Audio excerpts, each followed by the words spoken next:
Hai, Assalamualaikum. Selamat berpuasa kepada yang berpuasa. Hari ni aku nak share satu story ataupun persoalan, bolehkah kita scuba dive semasa berpuasa, tambah-tambah dalam bulan Ramadan lah. Sebelum aku jawab persoalan tu, ini aku nak ceritakan satu story. Ni experience aku. Kisah ni berlaku sebelum daripada kisah Kiki lagi. Kiki punya kisah berlaku waktu aku tengah buat FYP. Tapi kisah yang aku nak ceritakan ni berlaku sebelum lagi daripada kisah Kiki. Waktu Kiki tu, aku tengah buat FYP. The whole period tu ialah period untuk aku buat FYP. Sebelum aku nak buat FYP tu, aku kena macam pre-sampling lah kot nama dia, ataupun pergi survey tempat untuk aku nak buat eksperimen yang dalam tempoh aku jumpa Kiki tu. Waktu nak buat pre-sampling ataupun nak pergi survey tempat tu, aku kena diving dalam bulan puasa. Kebetulan pula jatuh dalam bulan puasa dan supervisor aku dia bagi option sama ada awak nak buat waktu lepas raya, di mana masa tu tak akan ada masa yang sempat, atau awak nak buat sekarang waktu tu bulan puasa. Jadi aku rasa macam dilema lah kan, sama ada aku nak puasa dan diving. Pada masa sama aku tak tahu yang kalau diving tu boleh waktu puasa, ataupun aku tak tahu juga apa hukum kalau aku diving dalam bulan puasa. Puasa aku batal ke tak kan, hukum dia harus ke makro ke, aku tak tahu. Untuk pre-sampling ataupun nak survey tempat aku nak buat eksperimen ni, kita orang kena buat untuk 4 hari. Pulau diving kita orang nak pergi ni ialah Pulau Bidong, pulau tempat aku jumpa Kiki lah. Pada masa sama, bukan aku seorang je nak survey tempat eksperimen aku. Kawan-kawan aku ada lagi 3 orang dengan 2 student master dan supervisor kita orang. So ada kami 4 orang, student master 2 orang dengan lecturer seorang. So ada 7 orang pergi ke Pulau Bidong pada bulan puasa tu. Yang 3 orang kawan aku FYP tu, ada seorang lelaki lah dan 2 orang perempuan. Kawan-kawan aku yang ikut tu, diorang nak survey diorang punya FYP juga. So bukan aku seorang je lah. Kita orang kena pergi ni untuk 4 hari. Kita orang tak bermalam. So kita orang kena berulang 4 hari. Kita orang kira balik hari lah kan. Benda ni berlaku pada cuti between year 2 dengan final year aku. So between that cuti gap tu, kejadian ni berlaku lah. Beberapa hari sebelum nak turun diving tu, aku dah mula macam sense of doubt lah. Macam aku ragu-ragu lah, boleh ke diving waktu bulan puasa ke semua ni kan. Tapi tak apa lah, aku macam gamble lah kan, apa nak jadi-jadi lah. Masa tu aku tak google lah. Kenapa aku tak google lah masa tu? So kita jump pada hari kejadian. Lepas tu pagi-pagi kita orang nak pergi daripada kampus nak ke JT tu, kawan aku cakap aku, hari ni kita mungkin tak puasa, so baik makan je siap-siap sarapan pagi kan. sebab kita orang akan expected sampai kat pulau tu dalam pukul 11 macam tu. So dalam pukul 8 dari kampus kita orang gerak ke JT. Dari JT ke Pulau Bidong tak lama pun. So kawan aku cakap aku, Kita makan je lah pagi ni kan. tapi aku punya iman kuat tau. So aku cakap Tak nak, biar aku batal puasa waktu diving. Aku tak nak batal puasa hari ni terus tak nak puasa kan. so tak apa, dia pun makan roti kot. Dia makan roti, aku macam tahan puasa lagi tau. So on the way daripada kampus nak ke van tu, diorang ni gelak kat aku lah. Dia cakap, Lu tengok Aika puasa. Sekejap lagi nak turun diving juga kan. aku tebal muka lah macam Apa lah kau ni, puasa iman kena jaga cik.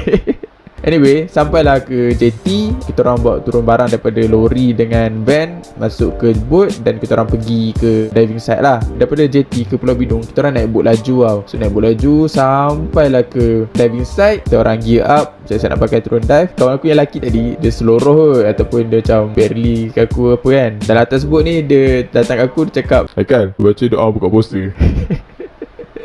okay, lepas dia cakap tu aku dah siap pergi up lah. So aku punya sebersalah nak batalkan puasa tu tinggi lah waktu tu. Aku dah duduk kat bingkai boat tu dan flip turun ke bawah lah. Bila turun diving tu, puasa aku batal. Lepas kita orang turun, kita orang buat kerja, collect sampel. Aku set up aku punya tempat eksperimen aku tu dengan bakul semua tu kan. Naik dive tu dalam pukul 12. So naik, kita orang pergi dekat Pulau Bidong. Habis pukul 12 macam tu, kita orang pergi dekat Pulau Bidong, naik atas darat dekat Pulau Bidong tu. Student master tu sediakan roti, tuna dengan apple. Aku ingat lagi, student master ni perempuan. Dia cakap Makan lah, kau dah batal puasa dah pun. nasib baiklah masa tu dekat atas pulau tu tak ada orang tau. So kalau ada orang, segan aku nak makan kan. Waktu tu memang tak ada orang access pun atas pulau tu. Yelah, bila tak ada orang dekat pulau sebab tengah cuti semester, rasa macam pulau tu sunyi lah kan. So aku makan lah. First bite tu rasa sebersalah. Second bite tu sedap juga makan waktu siang ni. Tambah kau lepas habis diving kan, penat kan, perut lapar kan. Makan lah, makan. Dalam pukul 3 macam tu kita orang bertolak balik. Sampai ke kampus dalam pukul 4 lebih. Dan dekat pukul 5 kita orang sampai rumah. Bila sampai rumah, kita orang fikir nak dinner apa kan. Aku dengan kawan aku tu, kita orang housemate. Aku offer diri untuk pergi bazar Ramadan. Aku pergilah bazar Ramadan macam biasa. Bila kau pergi bazar Ramadan dengan keadaan tak puasa, bagi aku kot, dia rasa macam tak terliur langsung tau tengok makanan-makanan tu, sebab kau tak puasa and then kau tak rasa lapar yang berpuasa. So nafsu terhadap makanan tu rasa terkawal lah kot. So aku belilah ayam pecik ke macam tu, tak ingat lah. Bila aku sampai, aku letak atas meja, makan atas meja, kawan aku makan dulu. Aku punya baik lah masa tu, aku tunggu azan baru aku makan balik. Padahal aku tak puasa dah hari tu kan. Kenapa aku tunggu lah? Aku punya baik masa tu sampai kan aku kata tadi berulang balik hari kan. So the next day pun kena pergi buat benda sama. Aku punya sebesalahnya terhadap batal puasa tu, aku bangun sahur setiap hari untuk buat hari tu, walaupun aku tahu yang aku akan dive dan batalkan puasa aku. Kenapa lah masa tu?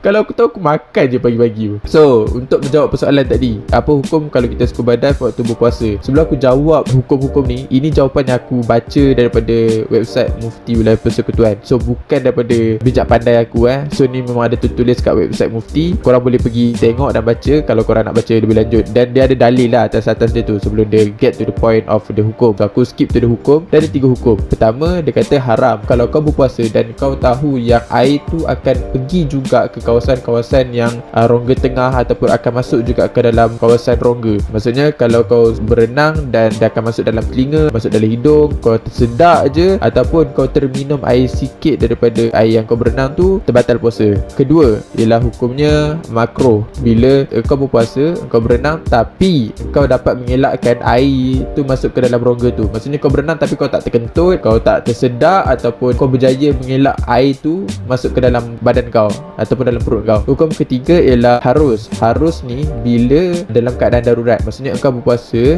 dan berenang ataupun scuba dive ni ialah mata pencarian korang. Maksudnya kalau korang tak pergi scuba dive ataupun berenang, korang tak akan dapat duit makan untuk hari tersebut. So hukumnya harus. Dan juga darurat ni boleh terklasifikasikan juga. Contohnya macam pihak bomba nak buat misi menyelamat, search and rescue, perlu berenang mencari mayat ke ataupun orang yang hilang, hanyut, lemas dekat tengah laut ataupun sungai, dia perlu scuba dive ataupun berenang, hukumnya ialah harus. So itu saja. Aku harap video ni bermanfaat untuk korang. Kalau korang rasa video ni bermanfaat, please share pada kawan-kawan korang. Dan kalau korang share, upload instastory, korang boleh tag aku. Kalau aku ada masa aku tengok, aku akan repost instastory tu. And ya, selamat puasa dan Assalamualaikum.